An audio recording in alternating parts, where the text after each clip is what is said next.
Uncle బుజ్జి ఎక్కడ? బుజ్జికి phone ఇయ్యి. మూతి మీద గుద్దితే ముక్కులకెళ్ళి రక్తం గారాలి. ఓర్రా నీకు అంకుల్. రక్తం గారినా సరే ఇయ్యాల నా రామచిలకతో మాట్లాడాల్సిందే.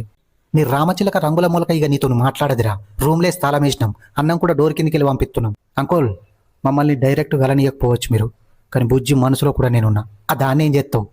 తెలుసురా, హాస్పిటల్లో కొత్త ఒక ట్రీట్మెంట్ వచ్చిందట. మనసు లోపల పైపులేసి లోపల నుండి ఇగ్గేసి తాబూకులతో గోడ కడుతుర్రట. నిజమా? ఎంత ఖర్చు అయితే? 20 లక్షలు 20,000. అవే పైసలు నాకు ఇస్తే నేనే ఇటు పెడతా కదా. ఎంత కావాలరా చెప్పరా? చెప్పు. 1,00,00,000, 20 లక్షలు, 80, 40. నీది కాదు నాది కాదు, లాస్ట్ 50 వేసుకో అంకుల్. ఊకేలు వెళ్ళొద్దు మనకు. డన్. Thank you uncle. గింత బేకర్ కానివి నా కూతురు నీకెట్లా పడ్డదిరా? నాలోనే పొంగే నర్మదా నీళ్ళలో మురిసిన తామర అంతట్లు మారే ఋతువురా పిల్ల నీ వల్ల. ఏమంటున్నావురా? పాట నీకు తెలియదు, ఆడిపోరాళ్ళకు బాగా ఇష్టం. ఈ పాట మీ కూతురికి ఇష్టమని సోపతి పోరితో తెలుసుకుని 3 నెలల పాట నేర్చి కాలేజ్ ఫంక్షన్లో వాడితే 3 రోజులకు వాడ్డది నీ కూతురు.